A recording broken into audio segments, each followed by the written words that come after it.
guys, Randomfire50 here, and you can see my face, which isn't normally a thing on this channel.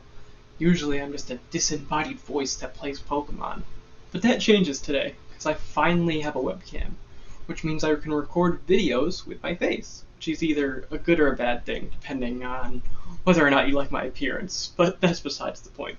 The actual purpose of this video today is we are participating in Birdkeeper Toby's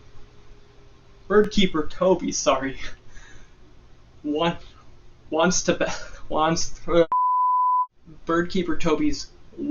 battle tag, which basically is a series of videos that PokeTubers are making where they answer a series of questions, and then after those questions tag at least 3 more PokeTubers so they can answer those questions and spread it on to more people. So it's just really a way to get the community involved and spread people around, and I think it's a cool thing, so we're going to try it.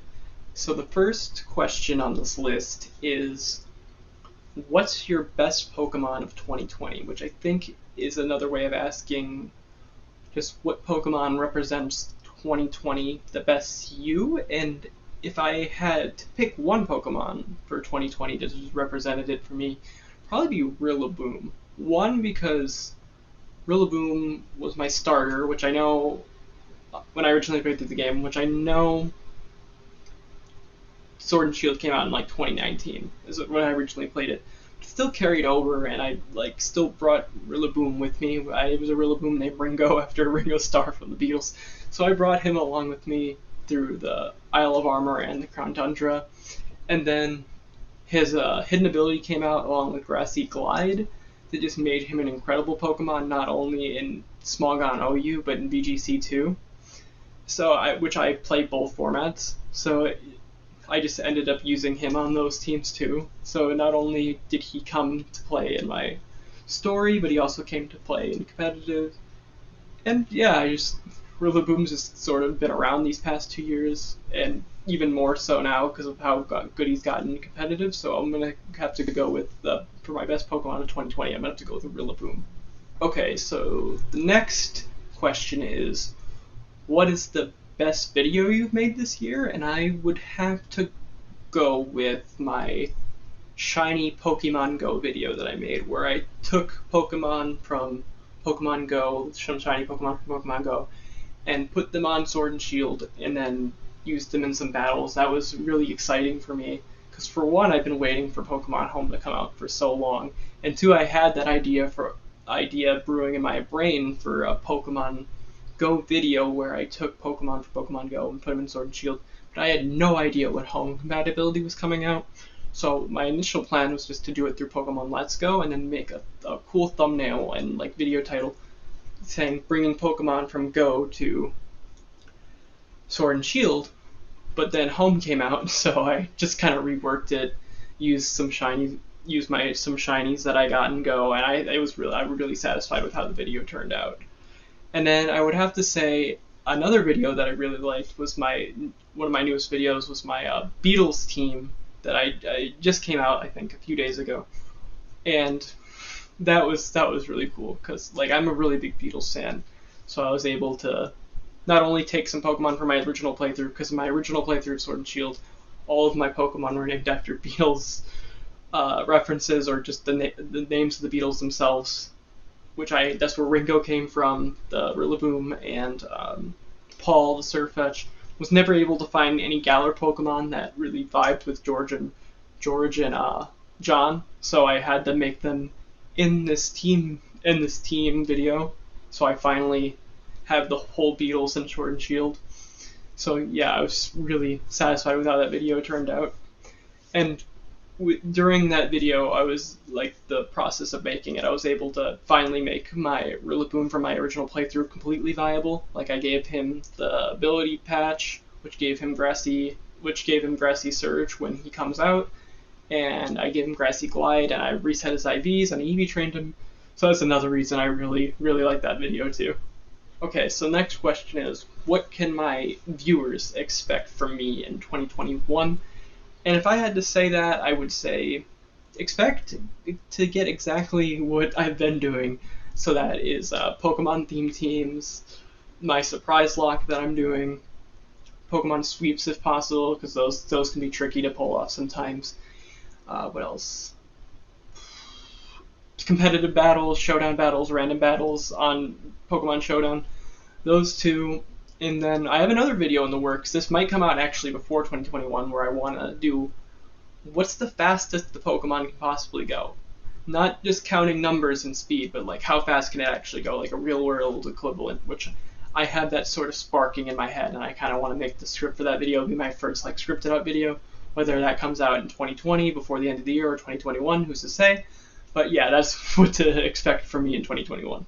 Alright, the next question is there anything on YouTube that has made me feel really good? If I had to say something that's made me feel really good, is I used to upload videos 4 years ago.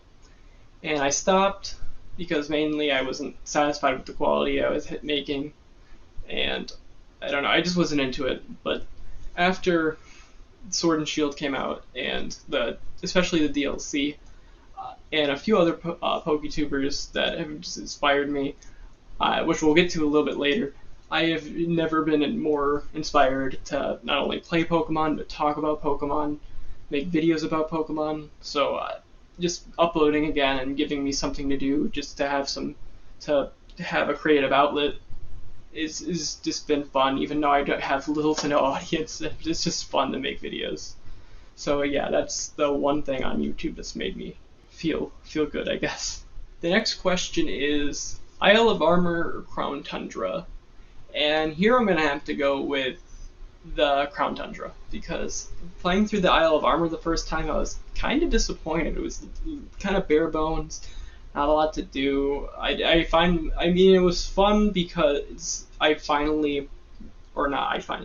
they gave you a good way of EV training. Like if you use the watts, you could buy a vending machine that gives you better prices on the EV training vitamins and all the new moves. That was sort of cool, but I just think the story was pretty lacking.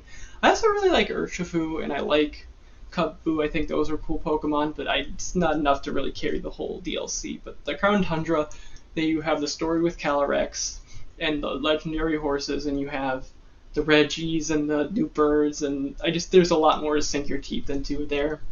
And also the Dynamax adventures, like those are really fun. Just to be able to shiny hunt and grind currency at the same time is just a blast. And the fact that doing that is the way you get ability patches too. It's just been so fun. I've gotten a bunch of shinies, and actually one of the shinies I gotten was while I was recording one of my update videos. So you can go back. It's a few videos back where I found a shiny Barraskewda while filming my update video, which was sort of wild to me. So yeah, definitely.